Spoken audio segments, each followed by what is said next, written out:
Hello, Parnassians. It's me, Magister Beck, and it's Wednesday, so you know what that means. It's another edition of Minute to Win It.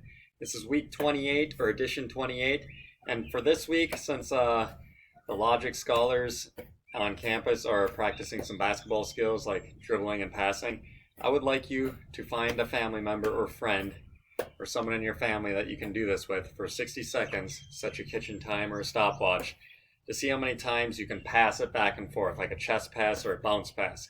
And to do a chest pass, you hold the ball like this, and you take a step forward and throw it like this. So I'm going to take a step with either foot and go like this and throw it from my chest to their chest.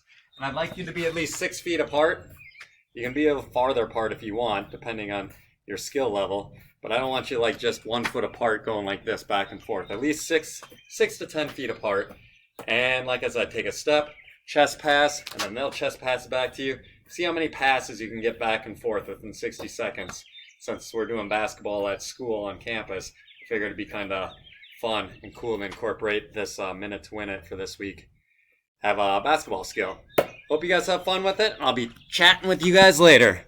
Have a great week, scholars.